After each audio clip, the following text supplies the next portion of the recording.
ഇന്ന് ഞാൻ digital smile ഡിസൈനിങ്ങിനെ കുറിച്ചാണ് പറയാൻ പോകുന്നത്. ഒരു സിംഗിൾ ഡേയിൽ ഞാനൊരു കേസ് പ്രസന്റ് ചെയ്തിട്ട് ആ കേസിൽ ആ പേഷ്യന്റിന് എങ്ങനെയാണ് നമ്മൾ ഡിജിറ്റൽ സ്മൈൽ ഡിസൈനിങ് ചെയ്യണമെന്നുള്ളത് നിങ്ങൾക്ക് ഞാൻ കാണിച്ചു തരാം. ഞാൻ ഡോക്ടർ ഹരീഷ്.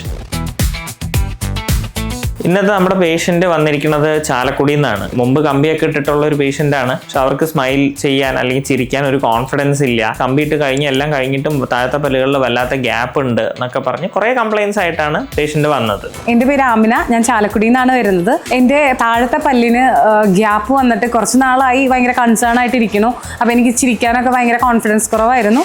അപ്പൊ ഇൻസ്റ്റാ ത്രൂ ഞാൻ കുറേ അധികം ഡെന്റൽ ക്ലിനിക്കുകളുടെ പേജും എല്ലാം റെഫർ ചെയ്തിരുന്നു. അപ്പോഴാണ് ഞാൻ ഐമാജിക്കിനെ കുറിച്ച് കാണുന്നത്. അപ്പോൾ ഇവിടെ ഐമാജിക് പാലക്കാടാണ്. ഡോക്ടർ ഹരീഷിനെയാണ് ഞാൻ കൺസൾട്ട് ചെയ്തത്. സോ ആദ്യം നമ്മൾ പേഷ്യന്റുമായിട്ട് ഡീറ്റെയിൽ ആയിട്ട് സംസാരിച്ചു. അവരുടെ കൺസേൺ എന്തൊക്കെയാണ്, ഇതിന് മുമ്പ് എന്തൊക്കെ ട്രീറ്റ്മെന്റ് ചെയ്തു എന്നുള്ളതൊക്കെ ഒരുപാട് സംസാരിച്ചു. അത് കഴിഞ്ഞിട്ട് നമ്മൾ ഒരു ക്ലിനിക്കൽ എക്സാമിനേഷൻ, ഏതൊക്കെ പല്ലിലാണ് പ്രശ്നം, എവിടെയൊക്കെയാണ് ഗ്യാപ്പ്, ഒരു തറോ എക്സാമിനേഷൻ ചെയ്ത് അതൊക്കെ നമ്മൾ നോട്ട് ചെയ്തു. ഇതിന് ശേഷം നമ്മൾ വെറുതെ നോക്കിയിട്ട് ഇത് അനലൈസ് ചെയ്താൽ പോരാ, നമുക്ക് കൃത്യമായ ഫോട്ടോഗ്രാഫ്സ് വേണം. ഞാൻ മുമ്പ് പല വീഡിയോസിലും പറഞ്ഞിട്ടുണ്ട്, ഒരു ഡിജിറ്റൽ സ്മൈൽ ഡിസൈനിങ്ങിന് ഏറ്റവും ഇമ്പോർട്ടൻ്റ് ആയിട്ടുള്ള കാര്യം ഒരു നല്ല ഡിജിറ്റൽ ഫോട്ടോഗ്രാഫാണ്.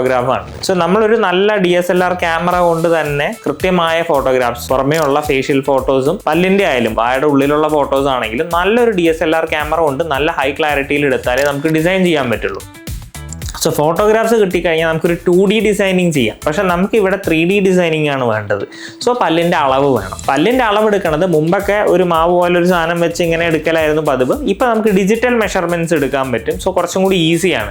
സോ ഡിജിറ്റൽ സ്കാൻ ചെയ്തുകൊണ്ട് പല്ലിൻ്റെ മെഷർമെൻറ്റ് എടുത്തു. അതിനുശേഷം പല്ലിന് സ്ട്രെങ്ത് ഉണ്ടോ എന്നറിയാൻ വേണ്ടി പല്ലിൻ്റെ ഒരു എക്സ്റേ എടുക്കണം. OPG എന്ന് പറയുന്ന ഒരു എക്സ്റേ എടുക്കണം. കാരണം ഓൾറെഡി ഓർത്തോ ട്രീറ്റ്മെൻറ്റ് ചെയ്തിട്ടുള്ള പേഷ്യൻ്റ് ആയതുകൊണ്ട് തന്നെ പല്ലിൻ്റെ ബലം കുറയാനുള്ള സാധ്യതകളുണ്ട്. അതുകൊണ്ട് തന്നെ നമ്മളൊരു എക്സ്റേ എടുത്തു, ഒരു പ്രോപ്പർ എക്സ്റേ എടുത്ത് അതൊക്കെ അനലൈസ് ചെയ്തു, മെഷർമെന്റ്സ് എടുത്തു. ഇനിയാണ് നമ്മൾ ഡിസൈനിങ് പാർട്ടിലേക്ക് പോകുന്നത്. സോ ഈ എടുത്ത മെഷർമെന്റ് ഡിജിറ്റലി നമ്മളൊരു സോഫ്റ്റ്വെയറിലേക്ക് കയറ്റി ഈ താഴത്തെ പല്ലുകളുടെ ഗ്യാപ്പ് എങ്ങനെ ക്ലോസ് ചെയ്യാം എന്നുള്ളത് നമ്മൾ ഡിസൈൻ ചെയ്ത് നോക്കും. ഏറ്റവും നല്ല ഡിസൈൻ നമുക്ക് ഇഷ്ടപ്പെട്ട് കിട്ടിക്കഴിഞ്ഞ് കഴിഞ്ഞാൽ നമ്മൾ ആ ഡിസൈൻ, ആ മോഡൽ നമ്മൾ പ്രിന്റ് ചെയ്തെടുക്കും. അതിന് 3D പ്രിന്റിംഗ് എന്നാണ് പറയുക. നമുക്ക് നോർമൽ 3D പ്രിന്ററിൽ നമുക്ക് ഇതിന്റെ ഒരു മോഡൽ നമുക്ക് ഉണ്ടാക്കിയെടുക്കാൻ പറ്റും. സോ ഈ മോഡൽ നമ്മുടെ കയ്യിൽ കിട്ടിക്കഴിഞ്ഞാൽ ഇപ്പൊ ഗ്യാപ്പ് ഉള്ള പല്ലിൽ ഈ മോഡലിന്റെ അതേപോലെയുള്ള രീതിയിൽ നമ്മൾ വായുടെ ഉള്ളിൽ തന്നെ പ്രസന്റ് ചെയ്ത് പേഷ്യന്റിന് കാണിച്ചു കൊടുക്കണം. സോ അതിന് നമ്മളൊരു ടെമ്പററി മെറ്റീരിയൽ യൂസ് ചെയ്തുകൊണ്ട് 2 മിനിറ്റ്സ് പോലും വേണ്ട, നമ്മൾ ഒരു ടെമ്പററി ആയിട്ട് ഒരു ടെസ്റ്റ് ഡ്രൈവ് എന്നാണ് പറയുക. ഒരു വണ്ടിയൊക്കെ മേടിക്കുമ്പോൾ അതിന് മുമ്പ് നമ്മൾ ടെസ്റ്റ് ഡ്രൈവ് ചെയ്യില്ലേ, ഒരു ടെസ്റ്റ് ഡ്രൈവ് പേഷ്യന്റിന് കൊടുക്കും. സോ പേഷ്യന്റിന് അപ്പം തന്നെ കാണാൻ പറ്റും, ഓക്കെ ഇത് കഴിഞ്ഞാൽ എങ്ങനെ ഇരിക്കും, ഫുൾ